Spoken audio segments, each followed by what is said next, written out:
आज आहे आपला डे 10. चला तर मग बघूया आज कुठल्या प्रकारचा नेक क्रिएट करणार आहे आपण. सर्वप्रथम आपल्याला चेन स्टिच कंप्लीट करून घ्यायची आहे. ती मी 3 लाईनमध्ये कंप्लीट करून घेतली आहे. बघू शकते ऑलमोस्ट माझी चेन स्टिच इथे कंप्लीट होत आलेली आहे आणि आता एंडला मी इथे एंड नॉट टाकून घेणार आहे.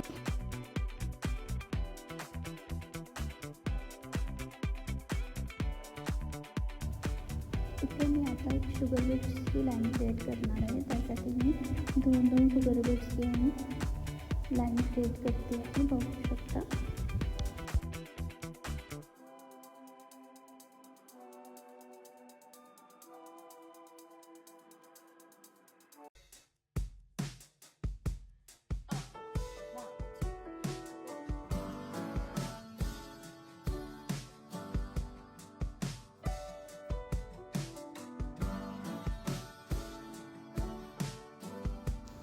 ऑलमोस्ट शुगर बीटची लाईन माझी कंप्लीट होत आलेली आहे. आता इथे मी एक एंड नॉट टाकून घेणार आहे, ज्यामुळे माझी ती लाईन सिक्युअर होईल आणि मणीसुद्धा हलणार नाही, ते फिक्स राहते.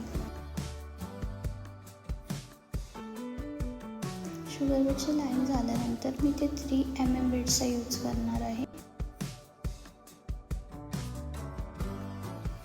3 mm बीट्सचा यूज करून मी इथे एक लाईन क्रिएट करून घेते आहे. इथे मी एक 3 mm बीट्सचा यूज करते आहे, ज्यामुळे त्याच्यामध्ये गॅप पडणार नाही. आपण इथे 2 3 mm बीट्स यूज केले तर तिथे गॅप पडू शकते व आपलं वर्क नीट दिसणार नाही. त्यामुळे मी एक बीट्सचा यूज करून लाईन कंप्लीट करते.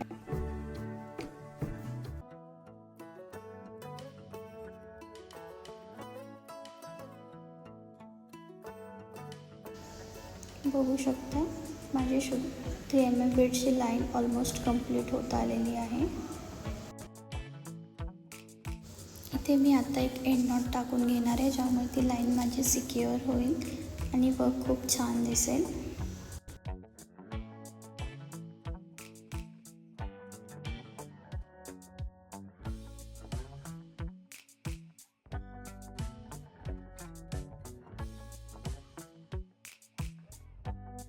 आता इथे मी राईस बीड्सचा यूज करणार आहे व झिगझॅगमध्ये ते स्टिच करून घेणार आहे. बघू शकता मी कशा प्रकारे राईस बीड स्टिच करते आहे. पहिले मी क्रॉसमध्ये घेतलं आहे, त्याच्यानंतर सेकंड मी परत त्याच्या अपोजिट साईडला घेतला आहे. अशा प्रकारे आपल्याला पूर्ण नेकलाईन करून घ्यायची आहे.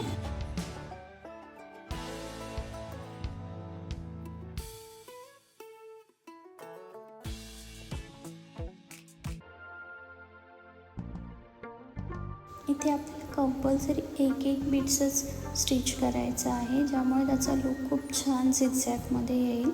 बघू शकता कशा प्रकारे आपल्याला एक स्टिच करायचं आहे. राईस बीट्सची नेक डिझाईन, स्लीव्ज डिझाईन खूप सुंदर दिसते. याच्यामध्ये आपण खूप काय क्रिएटिव्हिटी करू शकतो. बघू शकता ऑलमोस्ट माझी लाईन आता कंप्लीट झालेली आहे.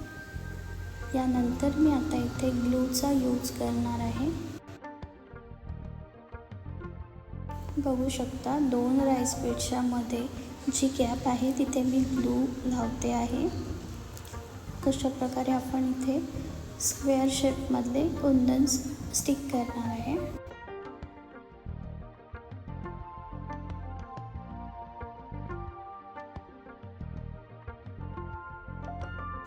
आता इथे आपल्याला एक स्क्वेअर शेपमधला कुंदन स्टिक करून घ्यायचं आहे, ज्यामुळे आपला नेक खूप सुंदर दिसेल आणि त्या कुंदनमुळे तो हायलाईट पण होईल. बघू शकता किती सुंदर दिसतोय तो नेक. व्हिडिओ आवडला असेल तर लाईक, शेअर, कमेंट, सबस्क्राईब करा. थँक्यू.